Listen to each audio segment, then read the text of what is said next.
Hello dear students, how are you all? In previous video we was discussed about taxonomy and taxonomic hierarchy or taxonomic categories. In this video we are going to discuss about our next topic, taxonomic aids. So dear student, what is taxonomic aids? Taxonomic aids क्या होते हैं?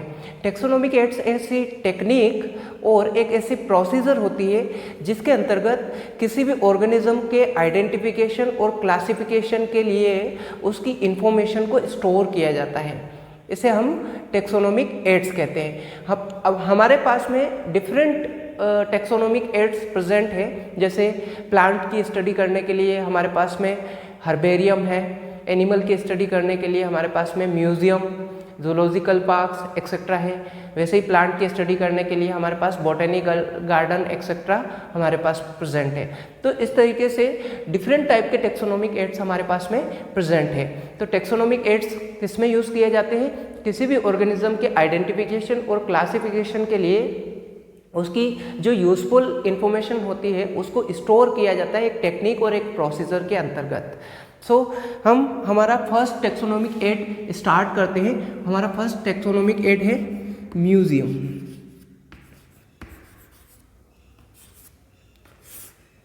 Museum क्या है? Museum बड़े बड़े colleges और schools के अंदर इस्टेब्लिश्ड किए जाते हैं एजुकेशन पर्पस से। इनमें स्टूडेंट को एजुकेशन देने के लिए जो स्पेसिमेंस होते हैं उन स्पेसिमेंस को वहाँ पर म्यूजियम के अंदर रखा जाता है। तो जो छोटे स्पेसिमेंस यानी कि जो छोटे इंसेक्ट वगैरह एनिमल जो होते हैं उनको किसी बॉक्स में पिन लगाकर उनको रखा जाता है। उनकी बॉडी के ऊपर पिन लगा दी जाती है और उनको एक स्टैंड के ऊपर फिक्स करके उस बॉक्स के अंदर पैक करके रखा जाता है। और कुछ एनिमल्स होते हैं, कुछ उससे बड़े एनिमल्स होते हैं, उनको कंटेनर या जार के अंदर रखा जाता है। उस जार के अंदर एक लिक्विड भरा होता है, उस लिक्विड के अंदर उनको रखा जाता है। तो वो लिक्विड क्या करता है? उन एनिमल्स की बॉडी को क्या करता है? वो उनको सड़ने से बचाता है।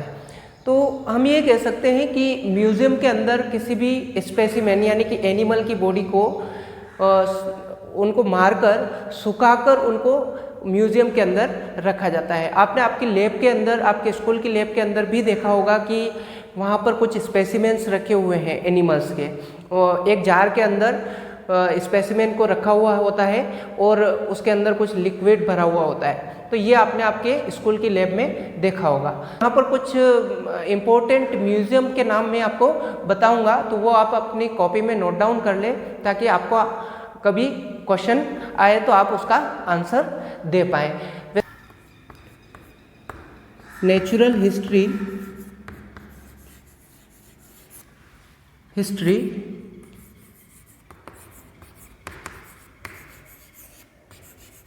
Museum, London.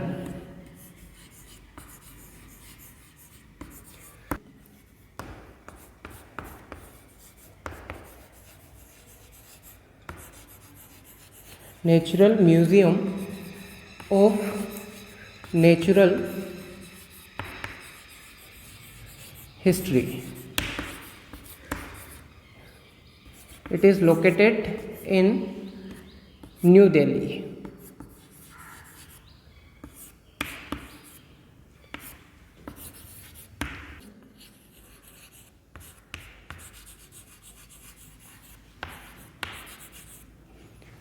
जो कि कहाँ पर है? अंडमान निकोबार में। Wales museum, prince of Wales museum, it is located in Mumbai. Next, fifth, Indian Museum.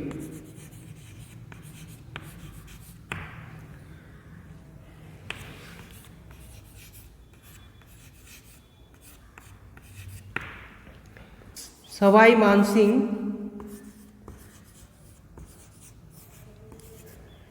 Sawai Mansingh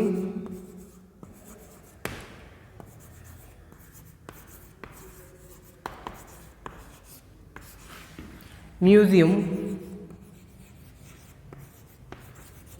in Jaipur.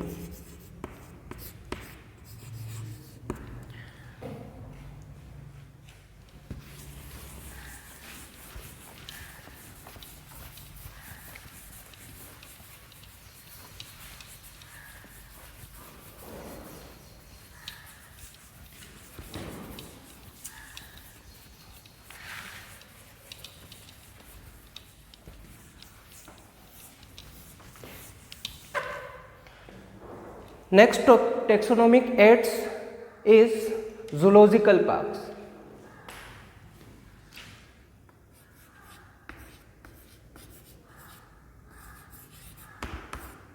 Zoological parks.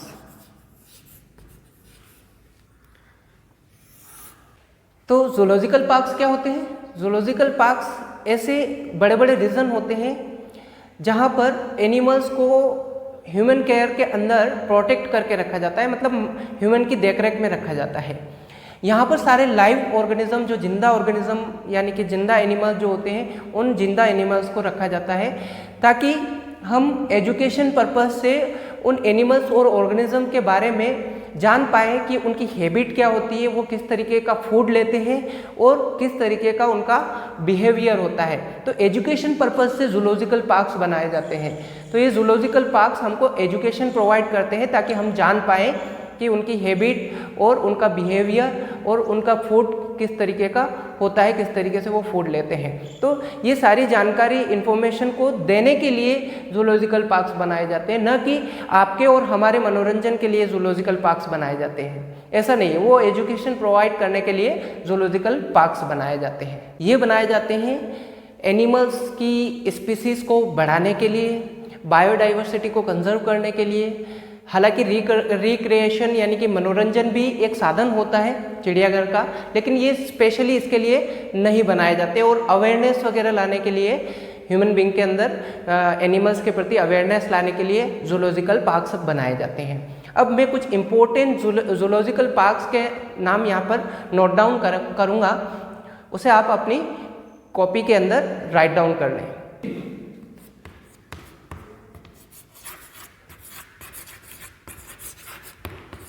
Zoological park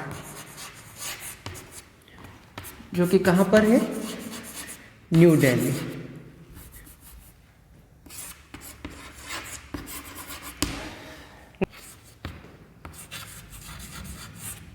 Rajiv Gandhi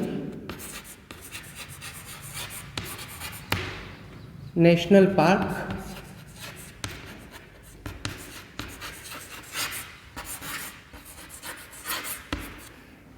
Pune,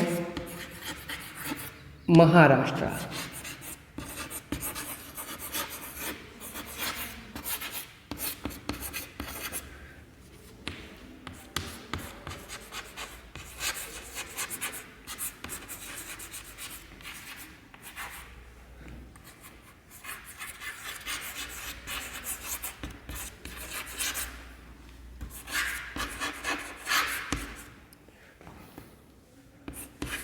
Bhubaneswar,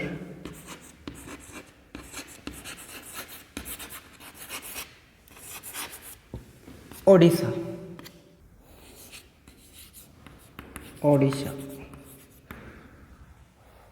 next है Padma Naidu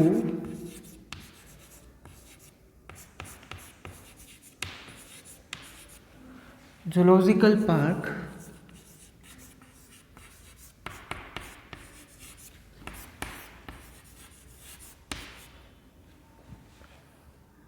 Himalaya,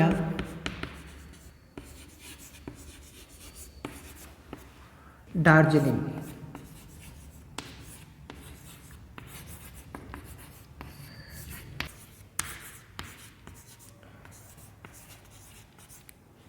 zoological park, Nehru zoological park, Hyderabad,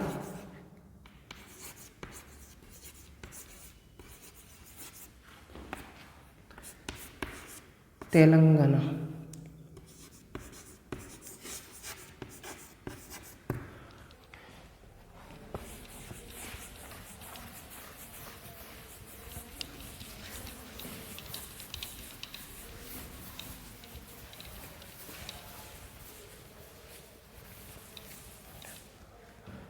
next taxonomic aid है की। की क्या होती है? की या चाबी। इसके थ्रू भी हम ऑर्गेनिज्म के आइडेंटिफिकेशन और क्लासिफिकेशन के बारे में पता लगा सकते हैं। इसमें किसी भी ऑर्गेनिज्म के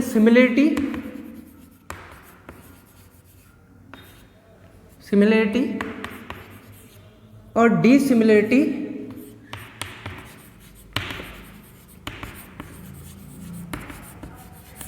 के बेसिस पर ऑर्गेनिज्म का पता लगाया जाता है। मतलब कि इसमें दो ऑप्शन होते हैं, जैसे फर्स्ट यस और सेकंड नो।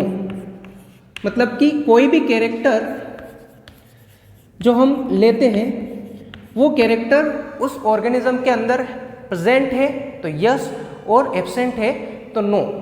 तो इस तरीके से यस और नो करके सिमिलरिटी और डिसिमिलरिटी के बारे में पता लगाकर किसी भी ऑर्गेनिज्म को आइडेंटिफाई किया जा सकता है। सपोज कीजिए कि मुझे कोई एक लिविंग ऑर्गेनिज्म यहाँ पर मिला है,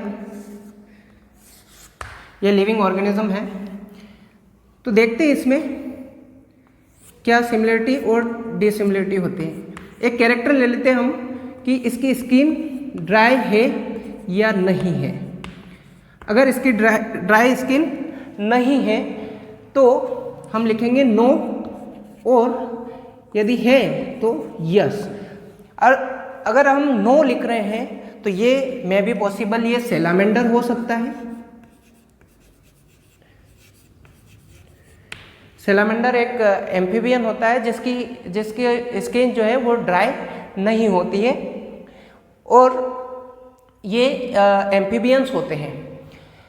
तो ये छिपकली की तरह ही एक ऑर्गेनिज्म होता है, आपने देखा होगा इसको।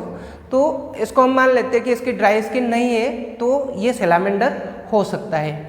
अगर इसकी स्किन ड्राई नहीं है तो ये दूसरा कुछ और हो सकता है। तो हम देखते हैं, अगर हमने यस इसमें लिखा था तो हम अगला कैरेक्टर देखते हैं कि ठीक है इसकी स्किन जो है वो ड्राई नहीं है तो इसकी बॉडी के ऊपर हेयर प्रेजेंट है या नहीं है। अब नेक्स्ट कैरेक्टर अपन देखते हैं, अगर यस अपने पास आता है तो इसकी बॉडी पे अगर हेयर नहीं है तो हम नो लिखेंगे, और यदि है तो यस लिखेंगे। अगर नो लिखा तो ये लिजार्ड हो सकता है। हम एक एग्जाम्पल दे रहे हैं, लिजार्ड की बॉडी पर हेयर्स नहीं होते, ये लिजार्ड हो सकता है। और अगर यस है तो हम इसमें अगला कैरेक्टरिस्टिक देखेंगे। अगला कैरेक्टरिस्टिक हम ले लेते हैं कि ये इसके अंदर अपोजेबल थंब प्रेजेंट है या नहीं है।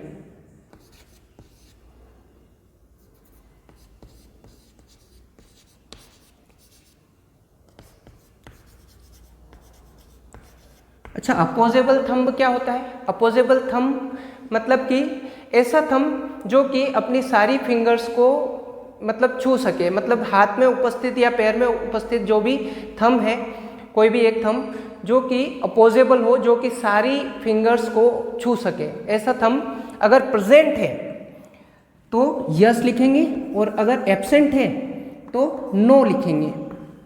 तो जब नो लिखते हैं तो हम अनुमान लगा सकते हैं कि ये टाइगर हो सकता है या टाइगर होगा, और अगर प्रेजेंट है तो हम इसमें अगला कैरेक्टर देखेंगे। अगला कैरेक्टर क्या कि ये बाइपेडल है या नहीं है। बाइपेडल है या नहीं है, तो बाइपेडल है तो यस लिखेंगे, और अगर नहीं है तो नो लिखेंगे। अगर नहीं है तो हम जान सकते हैं कि ये गोरिल्ला हो सकता है, और अगर है तो ये ह्यूमन हो सकता है। मतलब कि किसी भी कैरेक्टर के सिमिलर या डिसिमिलरिटी के बेसिस पर ऑर्गेनिज्म का पता लगाया जा सकता है कि वो कौन सा ऑर्गेनिज्म है। हमने पहला कैरेक्टर यहाँ पर लिया था कि अगर जो ऑर्गेनिज्म हमको मिला है उसकी स्किन ड्राई है या नहीं है। अगर नहीं है तो वो सैलामेंडर हो सकता है। अगर है तो उसका दूसरा कैरेक्टर देखेंगे कि उसके अंदर उसकी बॉडी पर हेयर प्रेजेंट है या नहीं है। अगर नहीं है तो वो लिजार्ड हो सकती है, और अगर है तो उसके अंदर अगला कैरेक्टर अपोजेबल थंब देखेंगे। अपोजेबल थंब उसके अंदर प्रेजेंट है या नहीं है। अपोजेबल थंब मीन्स जो सारी फिंगर्स को छू सके। तो अगर उसके अंदर अपोजेबल थंब नहीं प्रेजेंट होता है तो वो टाइगर हो सकता है, क्योंकि टाइगर के अंदर अपोजेबल थंब नहीं होता है, उसके पैरों में वो छू नहीं सकता है किसी भी फिंगर को, तो अपोजेबल थंब टाइगर में एब्सेंट होता है। अगर प्रेजेंट है तो उसके अंदर अगला कैरेक्टर देखेंगे। नेक्स्ट कैरेक्टर है बाइपेडल। बाइपेडल, यदि वो ऑर्गेनिज्म बाइपेडल नहीं है तो वो गोरिल्ला हो सकता है, मतलब कि वो केवल दोनों पैरों से चलने वाला हो। तो अगर वो नहीं है तो वो गोरिल्ला हो सकता है, और अगर वो दोनों पैरों से चलता है तो वो ह्यूमन है। तो इस तरीके से हम हाँ और नहीं करके हम ऑर्गेनिज्म का क्लासिफिकेशन और आइडेंटिफिकेशन कर सकते हैं, पता लगा सकते हैं कि वो ऑर्गेनिज्म कौन सा है। अब इसमें और भी आते हैं, जैसे एक हम बात करते हैं मैनुअल्स। एक और की है मैनुअल्स। ये मैनुअल्स क्या होते हैं? मैनुअल्स के अंदर किसी भी ऑर्गेनिज्म का, ये जो ऑर्गेनिज्म है जैसे सैलामेंडर है, टाइगर है, गोरिल्ला है, तो इन मैनुअल्स के अंदर इन सारे ऑर्गेनिज्म की डिटेल स्टडी की जा सकती है। नेक्स्ट एक और हैं जिन्हें हम कहते हैं मोनोग्राफ। ये मोनोग्राफ क्या है? मोनोग्राफ एक स्पेसिफिक टेक्सोन के बारे में बताता है। स्पेसिफिक टेक्सोन, हमने टेक्सोन की बात की थी, जैसे स्पीसीज, जीनस या क्लास, ऑर्डर, फाइलम, डिवीजन, इनके बारे में ये बताता है, डिटेल स्टडी बताता है मोनोग्राफ किसी भी एक टेक्सोन के बारे में। तो इस तरीके से मोनोग्राफ और मैनुअल्स भी हमको ऑर्गेनिज्म के आइडेंटिफिकेशन और क्लासिफिकेशन में हेल्प करते हैं।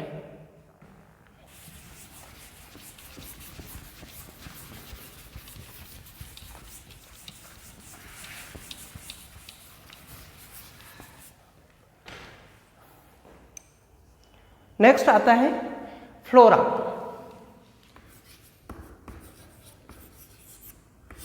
अच्छा, फ्लोरा क्या है? फ्लोरा किसी स्पेसिफिक एक रीजन में पाए जाने वाले जितने भी प्लांट्स होते हैं और फ्लावर्स होते हैं उनके बारे में ये जानकारी देता है। फ्लोरा स्पेसिफिक रीजन में प्रेजेंट होने वाले सारे जो फ्लावर्स या प्लांट्स जो होते हैं उन प्लांट्स के बारे में इंफॉर्मेशन प्रोवाइड करता है फ्लोरा। वैसे ही एक और होता है फौना। फौना जो है ये फौना प्रोवाइड करता है किसी एक स्पेसिफिक रीजन में पाए जाने वाले सारे एनिमल्स के बारे में इंफॉर्मेशन प्रोवाइड करता है फौना। तो फ्लोरा और फौना ध्यान रखना है, flora for the plants and fauna for the animals. अब नेक्स्ट लेते हैं हम herbarium.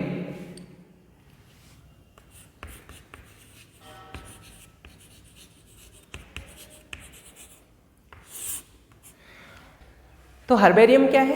Herbarium collection of the plant specimen. Plant specimen को कलेक्ट करना क्या कहलाता है? हर्बेरियम कहलाता है। और उनको सिक्वेंसली अरेंज किया जाता है उनके क्लासिफिकेशन के अकॉर्डिंग एक फाइल के अंदर।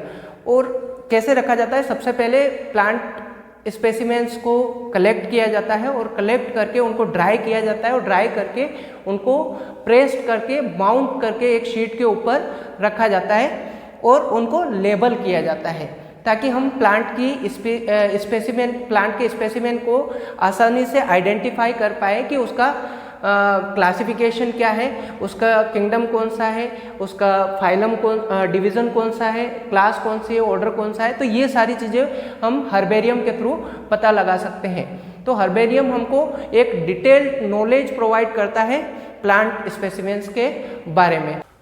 नेक्स्ट आता है प्लांट की स्टडी करने के लिए बॉटेनिकल गार्डन।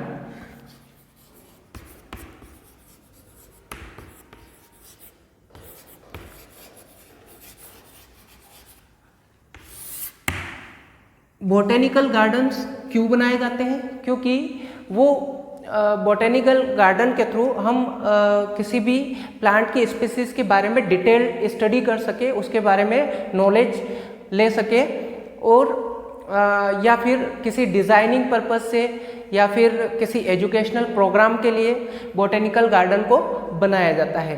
तो क्या किया जाता है, बॉटेनिकल गार्डन के अंदर डिफरेंट टेक्सा वाले, अलग अलग टेक्सा वाले सभी प्लांट्स को वहाँ पर लगाया जाता है, और उनके अंदर जो भी कैरेक्टरिस्टिक हैं उनकी स्टडी की जाती है, और बताया जाता है कि वो किस कैटेगरी का है, किस टेक्सा का है, और किस क्लास का है, कौन सी इसकी स्पीसीज है, इसके बारे में पता लगाया जाता है। तो कुछ बॉटेनिकल गार्डन्स के नाम मैं यहाँ पर राइट डाउन करूँगा। जैसे फर्स्ट है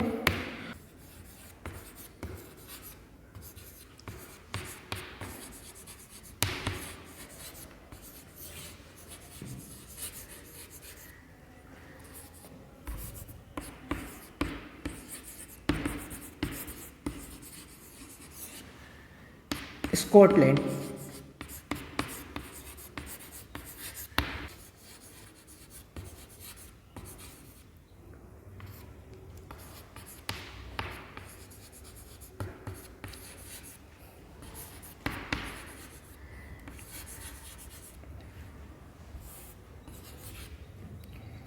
Q England,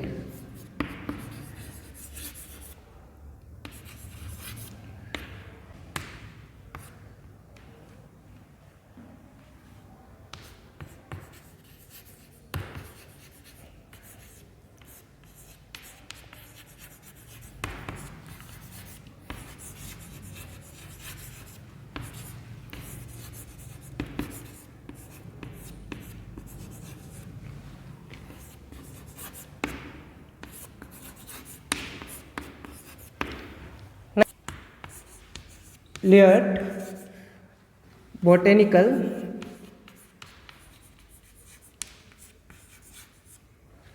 garden,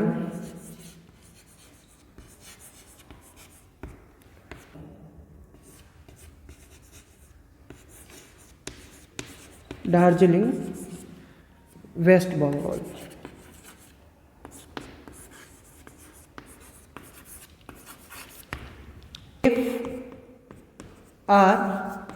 RI botanical garden, Dehradun.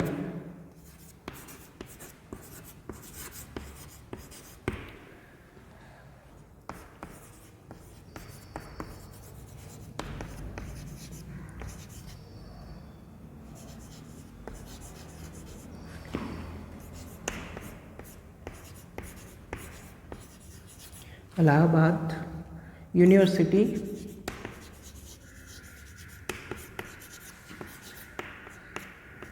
Allahabad.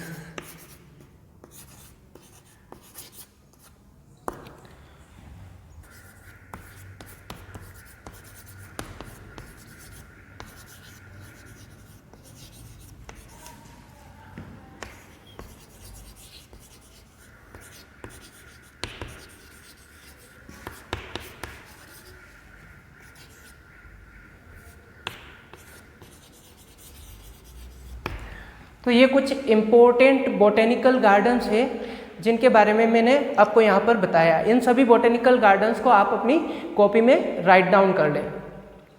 अब डियर स्टूडेंट, यहाँ पर ये अपना लास्ट टॉपिक था। अब ये अपना चैप्टर जो है यहाँ पर एंड होता है। Students, now our chapter has been completed here. In the next video we will discuss about our next chapter, chapter number 2.